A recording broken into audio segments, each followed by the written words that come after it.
स्वागत है आपका फिर से हमारे चैनल बिलियंस 53 में। तो हमने इसके प्रीवियस लेक्चर नंबर 10 में हमने मैथ में गणित शिक्षण में अतिलघुत्तरी प्रश्नों को पढ़ लिया है। तो जाइए उसका लिंक इस वीडियो के डिस्क्रिप्शन बॉक्स में अतिलघुत्तरी बहुविकल्पी देख लीजिए, और जो भी फर्स्ट सेमेस्टर वाले हैं उन्हें भी इस चैनल को शेयर कर दीजिए। फर्स्ट चैनल का भी मैंने पूरा सेमेस्टर का पूरा पढ़ा दिया है। तो चलिए स्टार्ट करते हैं सेकेंड सेमेस्टर वालों का लघुत्तरी गणित शिक्षण। प्रश्न नंबर 1 देखिए, इसका क्या है। राजेंद्र सीरीज में जो दिया है, सीरीज हम पढ़ा रहे हैं अभी। निम्नलिखित आंकड़ों के लिए 5 का वर्ग अंतराल, ठीक है, 5 का वर्ग अंतराल लेकर संचयी बारंबारता, ठीक है, क्यूमुलेटिव, इसको कहते हैं क्यूमुलेटिव फ्रीक्वेंसी, ठीक है, मतलब जो बारंबारता आएगा उसमें जोड़ते जाएंगे संगत मानों को। तो देखिए क्या आंकड़ा दिया है, क्या डेटा दिया है। 4, 8, 11, 15, 16, 20, 28, 27, 26, 40, 32, 48 2023 में पूछा है। ये प्रीवियस ईयर क्वेश्चन है। देखिए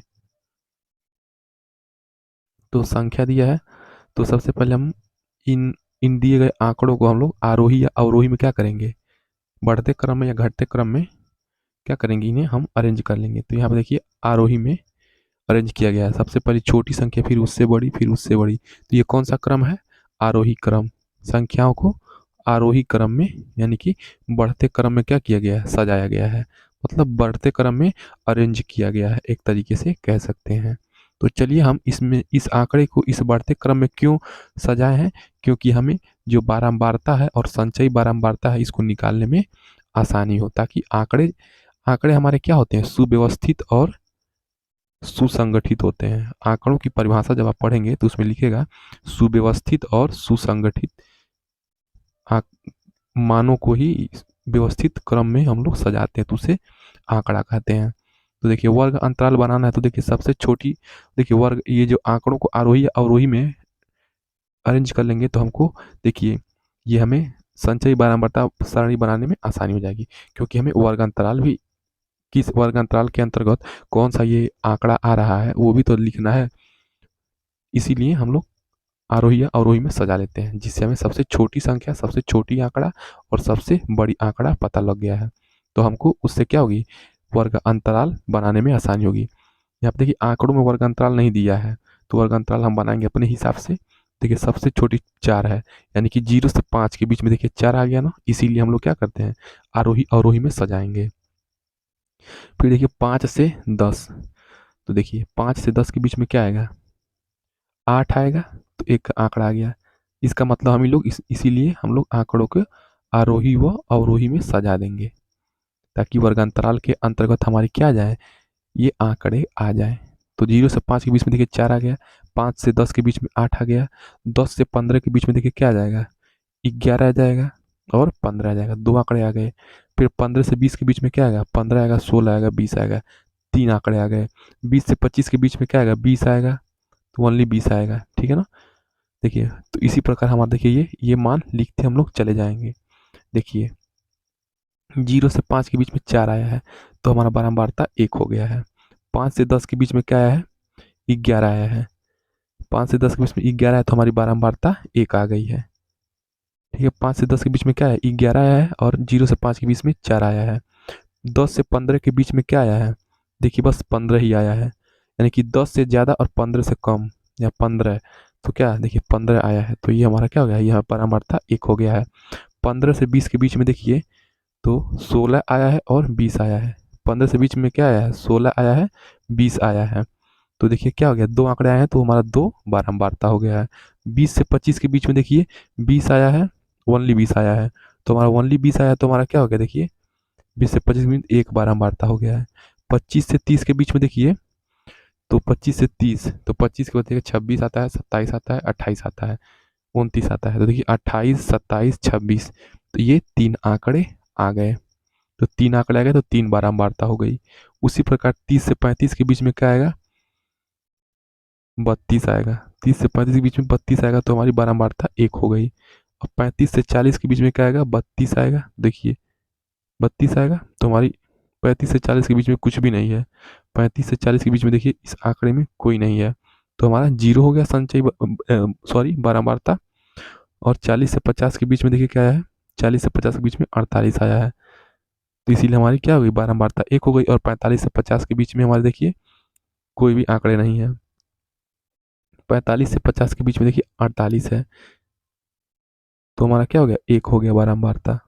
अब देखिए हम जब अब मिलान चिन्ह कैसे बनाएंगे, यहाँ पे एक है, देखिए एक हो गया है, एक ऐसे लाइन, एक यहाँ पे तो एक ऐसे लाइन, इसको मिलान चिन्ह कहते हैं संकेत के रूप में, गणितीय प्रदर्शन है ये।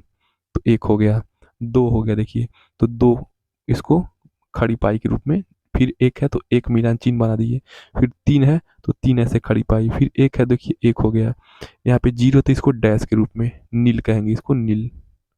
ठीक है, एक है तो यहाँ देखिए एक खड़ी पाई, फिर देखिए एक है तो यहाँ पे एक खड़ी पाई। ये क्या है, मिलान चिन्ह है, अपनी सुविधा के लिए, बारंबारता समझने के लिए। अब संचयी बारंबारता कैसे बनाएंगे, तो एक है तो पहले एक ही लिख लेंगे। आंकड़े का सबसे पहला जो संचयी बारंबारता होता है वो पहला बारंबारता ही होता है, तो एक है तो एक ही लिख लेंगे। अब इस एक में आने वाली जो बारंबारता है जोड़ते चले जाइए, तो एक और एक मिल के दो हो गया, तो नेक्स्ट संचयी बारंबारता दो हो जाएगा। अब इस दो में क्या करिए, ये नेक्स्ट एक जोड़ दीजिए, तो क्या हो गया, देखिए तीन हो गया। अब इस तीन में क्या करिए, ये दो जोड़ दीजिए, तो पाँच हो गया। फिर पाँच में एक जोड़ दीजिए तो छः हो जाएगा। क्या करेंगे, जो उसके आने वाला अगला बारंबारता है जोड़ करके संचयी बारंबारता बना देते हैं। तो छः में तीन जोड़िए तो नौ हो जाएगा, नौ में एक जोड़ेंगे तो क्या हो जाएगा, 10 हो जाएगा, 10 में जीरो जोड़ेंगे तो क्या हो जाएगा, 10 ही होगा। उसी प्रकार हम लोग जोड़ते चले जाएंगे, फिर 10 में क्या करेंगे, एक जोड़ेंगे तो 11 हो जाएगा, फिर 11 में एक जोड़ेंगे तो 12 हो जाएगा। ये हमारा देखिए क्या हो गया, संचयी बारंबारता सारणी बनाने का ट्रिक है। क्वेश्चन देखिए, नेक्स्ट क्वेश्चन, नेक्स्ट क्वेश्चन, प्रश्न नंबर 2 है, एक आयताकार मैदान का क्षेत्रफल 0.75 हेक्टेयर है।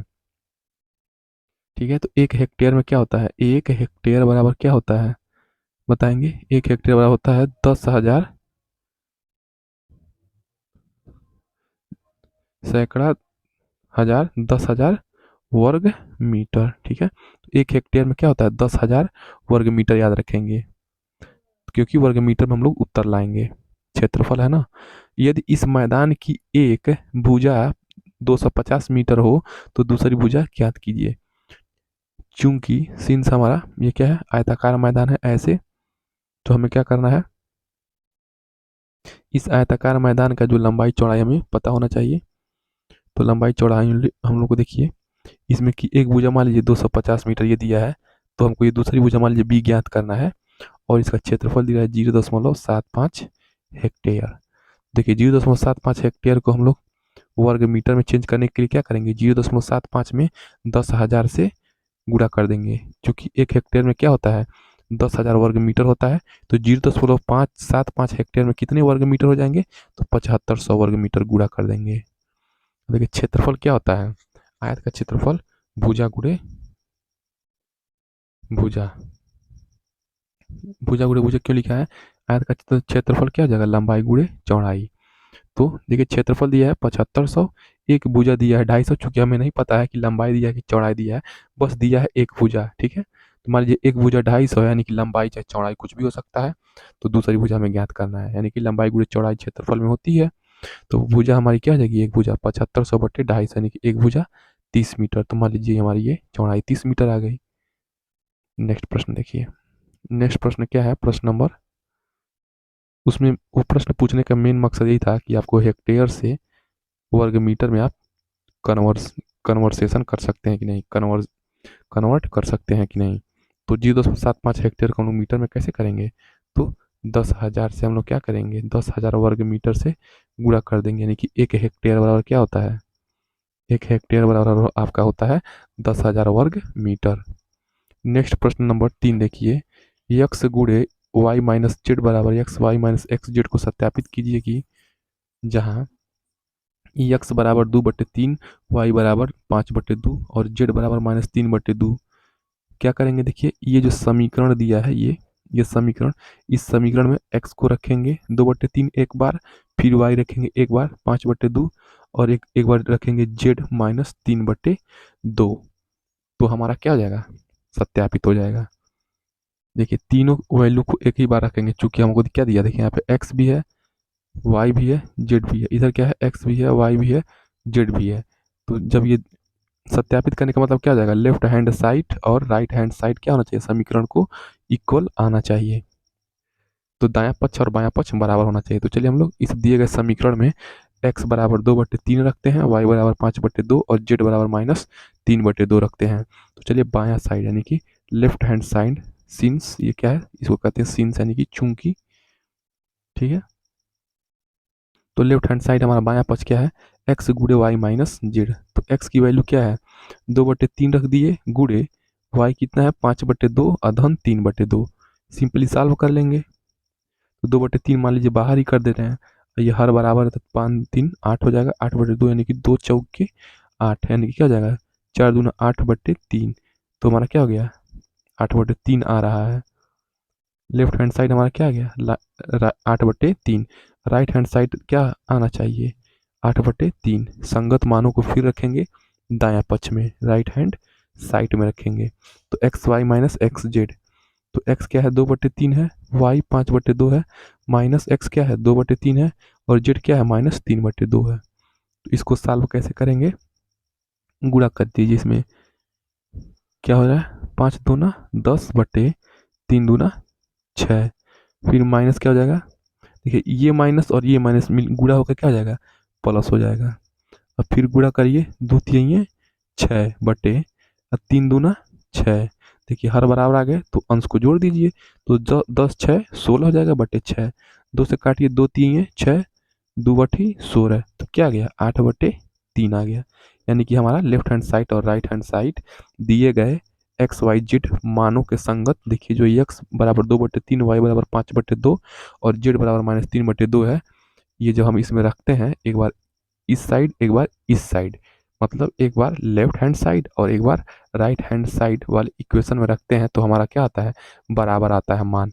कितना आता है 8/3 आता है, 8/3 आता है। देखिए बराबर है।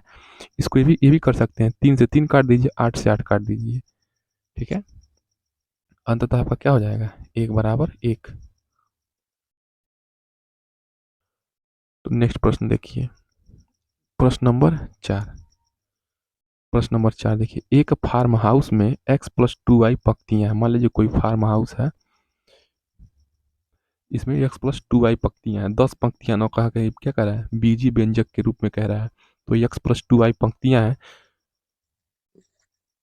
प्रत्येक पंक्ति में x+2y पेड़ लगे हैं, ज्ञात कीजिए कि। मान लीजिए एक फार्म हाउस में 10 पंक्तियां हैं और प्रत्येक पंक्ति में 5 पौधे लगे हैं। तो ज्ञात करना है फार्म हाउस में कुल कितने पेड़ हैं। मान लीजिए 10 पंक्ति हैं और प्रत्येक पंक्ति में 5 पेड़ लगे हैं, ठीक है। तो कितने पेड़ हो जाएंगे 10×5 = 50। तो कैसे पता चला, गुणा कीजिए।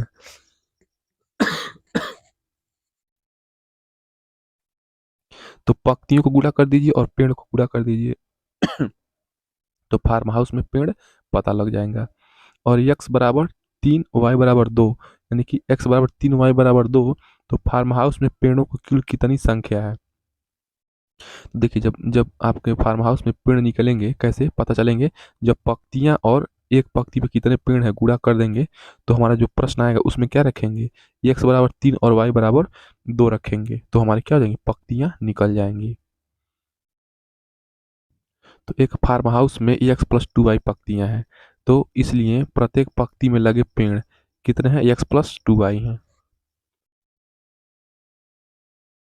ठीक है।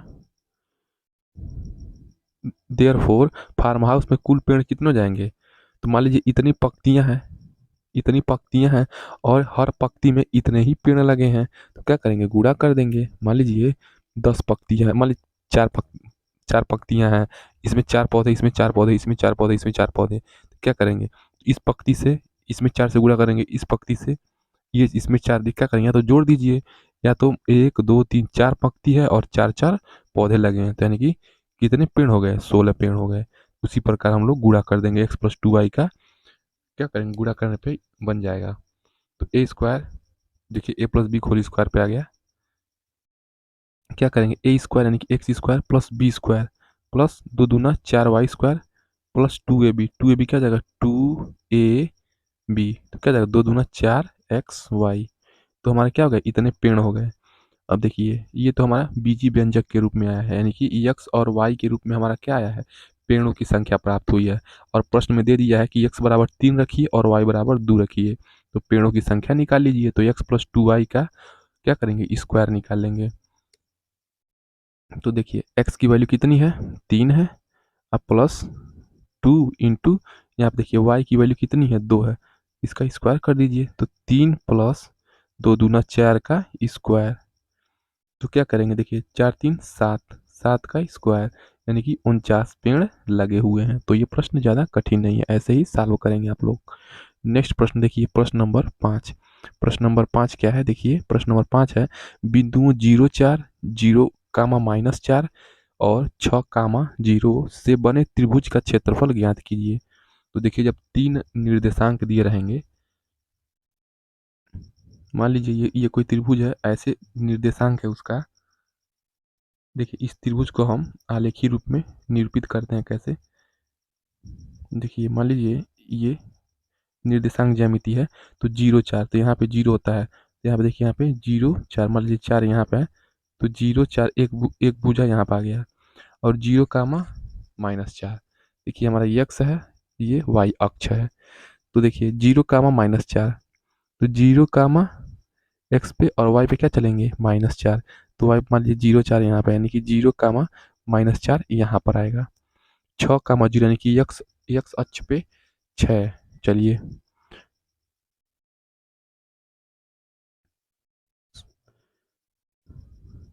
देखिए एक भुजा यहाँ पे है, एक भुजा यहाँ पे है। आई क्या करिए, x अक्ष पे चलिए 6, तो मान लीजिए 6 यहाँ पे आ गया है, यहाँ पे 6 कामा 0। देखिए ये यहाँ पे क्या है, ये x निर्देशांक है, ये y निर्देशांक है। तो x पे हम 6 चले और y पे हम गए ही नहीं, तो यहाँ पे 6 0 हो गया। और फिर देखिए 0 कामा 4, यानी कि x पे 0 चलेंगे, y पर 4 चलेंगे। देखिए चिन्ह भी देखेंगे धन, तो इधर हमारा धन होता है, इधर निगेटिव, इधर धन होता है, इधर निगेटिव। ठीक है, तो 0 कामा -4 हमने सब दर्शा लिया। तो हमारा त्रिभुज कैसे बनेगा, ये ऐसे बनेगा। यही त्रिभुज है, इसी त्रिभुज का क्षेत्रफल हमें निकालना है। तो इसका क्षेत्रफल निकालने के लिए एक फार्मूला होता है, देखिए 1/2 x y माइनस वाई, फिर ऐसे लिख लेंगे x y माइनस वाई, फिर ऐसे लिख लेंगे x y माइनस वाई। क्या करेंगे यहाँ पे 1 2 3, फिर क्या करेंगे 2 3 1, फिर क्या करेंगे 3 1 2। ठीक है, तो ये हमारा क्या हो गया, ये इस फार्मूले से क्या होगा, इसका त्रिभुज का क्षेत्रफल निकलेगा। तो देखिए डायरेक्ट त्रिभुज का क्षेत्रफल निकालेंगे, जो मैंने फार्मूला बताया आपको 1/2। अब देखिए ये हमारा क्या है, देखिए इसको कहेंगे x1 कामा y1, इसको क्या कहेंगे x2 कामा y2, इसको क्या कहेंगे x3 कामा y3। तो देखिए x1 की वैल्यू क्या हो जाएगी, 4 हो जाएगी, y1 की वैल्यू क्या हो जाएगी, 4 हो जाएगी, फिर देखिए x2 की वैल्यू क्या हो जाएगी, 0 हो जाएगी, y2 की वैल्यू क्या हो जाएगी, -4 हो जाएगी, x3 की वैल्यू क्या हो जाएगी, 6 हो जाएगी, और y3 की वैल्यू क्या हो जाएगी, 0 हो जाएगी। तो इन्हीं वैल्यूज़ को हम लोग क्या करेंगे, रखेंगे। देखिए x1 की वैल्यू हमारी क्या हो गई, 0 हो गई, y1 की वैल्यू क्या हो गई, 4 हो जाएगी, क्योंकि ये जो कोष्टक में है इसको हम लोग x1 कामा y1 ऐसे लिखते हैं। फिर उसके बाद क्या लिखते हैं, x2 कामा y2, फिर क्या लिखते हैं x3 कामा y3, ऐसे हम लोग लिखते हुए चले जाते हैं। तो त्रिभुज का क्षेत्रफल क्या हो जाएगा, 1/2, ये x1 के मान 0 गुणे क्या हो जाएगा, y1 माइनस y2 क्या हो जाएगा 4, फिर 0 गुणे प्लस 0, ऐसे हम लोग मान रख देंगे, देख लीजिए यहाँ पे सिंपली। उसके बाद क्या हो जाएगा, 1/2 0 प्लस 0 गुणे प्लस 24 माइनस, ऐसे हम लोग क्या करेंगे, रख लेंगे। 1/2 24 धन 24 हो जाएगा, फार्मूले में आप लोग रख लेंगे, उत्तर आ जाएगा। 1/2 गुणे 48 बराबर 24 वर्ग इकाई, 2 से काट देंगे, 2 दूना 4, 2 चौके 8, तो क्या हो जाएगा वर्ग इकाई में। तो त्रिभुज का क्षेत्रफल किस में आता है, वर्ग इकाई में आता है। ये लिखना नहीं भूलेंगे एग्जाम में, वर्ग इकाई। नेक्स्ट प्रश्न देखिए, प्रश्न नंबर 6वां देखिए, प्रश्न नंबर 6वां क्या है, निम्नांकित चित्र में त्रिभुज ABC और त्रिभुज PQR समरूप हैं। क्या है, समरूप हैं, समान रूप वाले हैं, यानी क्या होंगे, एक ही जैसे दिखेंगे। जैसे ये देखिए, ये वृत्त और ये वृत्त क्या हो जाएंगे, समरूप वृत्त हो जाएंगे।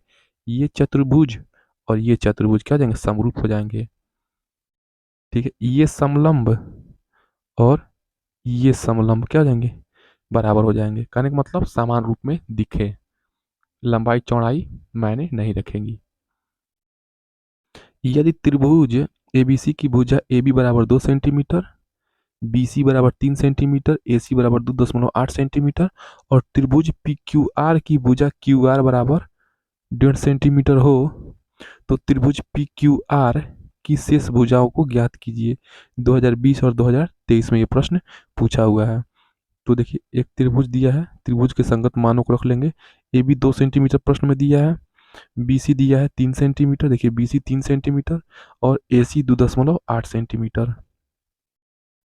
इसमें दूसरे त्रिभुज दिया है, क्यू आर दिया है 1.5 सेंटीमीटर। तो क्यू आर हमने, चलिए मान लीजिए इसको पी क्यू, जिसे ए बी सी माना, ए बी सी, उसी प्रकार पी मानेंगे ए के संगत, क्यू मानेंगे बी के संगत, आर मानेंगे सी के संगत। ठीक है, तो क्यू आर आपका 1.5 सेंटीमीटर है। तो आपको क्या निकालना है, पी क्यू निकालना है और पी आर निकालना है। तो क्या करेंगे, कंपेयर कर देंगे। कैसे कर देंगे, समरूप त्रिभुज है, क्या करेंगे, इसको इसके बराबर कर देंगे, इस भुजा को, और इसको निकालने के लिए क्या करेंगे, इसके इसके संगत निकाल देंगे और इसके इसके संगत निकाल लेंगे तुलना करके। तो समरूप त्रिभुजों एबीसी तथा पी क्यू आर के लिए नियम होता है समरूप त्रिभुज का कि संगत भुजा क्या होती हैं, आपस में समानुपात में होती हैं। जैसे मतलब ये ए बी भुजा है, क्या होगी, इसके बराबर होगी, तो उसके ए बी बटे पी क्यू कर देंगे, उसके अनुपात में होगी। बी सी किसके अनुपात में होगी, क्यू आर के, तो बी सी क्या हो गया, बी सी बटे क्यू आर हो गया। ए सी देखिए, जो ये ए सी वाली भुजा है, देखिए जो ये ए सी वाला भुजा है, ये किसके अनुपात में होगी, इसके, तो पी आर हो गया। अब जो जो वैल्यू दिया है वो रख देंगे। ये लिखने का ट्रिक है, दिया है ए बी बराबर 2 सेंटीमीटर, ए सी बराबर 2.8 सेंटीमीटर, बी सी बराबर 3 सेंटीमीटर, क्यू आर बराबर 1.5 सेंटीमीटर। तो देखिए ए बी, देखिए हमको दो वैल्यू निकालना है तो दो समीकरण बनाना पड़ेगा। क्या क्या क्या निकालना है हमको, पी क्यू निकालना है और पी आर। तो देखिए एक बार पी क्यू वाला लीजिए, एक बार पी आर, एक बार पी क्यू लीजिए, पी आर, यही निकालना है। तो क्या करेंगे, एक बार इसके साथ लेंगे ये, एक बार इसके साथ लेंगे, तो सॉल्व करेंगे। देखिए ए बी बटे पी क्यू, बी सी बटे क्यू आर, या ए बी 2 दिया है, पी क्यू हमको निकालना है, और बी सी 3 दिया है प्रश्न में, और क्यू आर 1.5 दिया है। तो पी क्यू हमारा क्या हो जाएगा, देखिए पी क्यू की वैल्यू क्या हो जाएगा, 2/2, यानी कि 1 सेंटीमीटर। पी क्यू हमारा क्या हो जाएगा, 1 सेंटीमीटर। इसी प्रकार हमको फिर क्या निकालना है, पी आर निकालना है। तो ए सी बटे पी आर कर देंगे बराबर बी सी बटे क्यू आर। यहाँ पे मैंने बताया है, पी आर निकालना है तो क्या करेंगे, एक बार इसके संगत, एक बार इसके संगत ले लेंगे, क्योंकि ये क्या बी सी और क्यू आर का वैल्यू दिया है इसीलिए। देखिए नेक्स्ट प्रश्न देखिए, तो ए सी बट्टे पी आर बराबर बी सी बट्टे क्यू आर या, तो देखिए ए सी 2.8, पी आर निकालना है, बी सी 3, क्यू आर 1.5 दिया, पी आर क्या हो जाएगा, इसका इसमें गुड़ा, इसका इसमें गुड़ा, तो 2.8/2 बराबर क्या जाएगा, 1.4 सेंटीमीटर। तो पी क्यू बराबर क्या हो जाएगा, 1 सेंटीमीटर। तो पी आर बराबर क्या हो जाएगा, 1.4 सेंटीमीटर। तो पी क्यू आपका 1 सेंटीमीटर और पी आर 1.4 सेंटीमीटर। तो देखिए ये जो त्रिभुज, समरूप त्रिभुज होते हैं, इनमें नियम होता है। जैसे दो त्रिभुज हैं ऐसे समरूप त्रिभुज, एक बड़ा है एक छोटा त्रिभुज है, इसी को समरूप त्रिभुज कहेंगे। तो क्या क्या करेंगे, तो जो इसके ये भुजा जो आधार है, इसके संगत अनुपात में होगी, और ये वाली भुजा क्या होगी, इसके संगत अनुपात में होगी, और ये वाली भुजा क्या होगी, इस तीसरे भुजा के संगत के अनुपात होगी। तो चलिए हम लोग नेक्स्ट प्रश्न नेक्स्ट वीडियो से पढ़ते हैं। तब तक हमारे चैनल को सब्सक्राइब कर लीजिए। सेकंड सेमेस्टर वाले प्रशिक्षु टेलीग्राम से जुड़ जाइए। मिलते हैं नेक्स्ट वीडियो में। जय हिंद दोस्तों।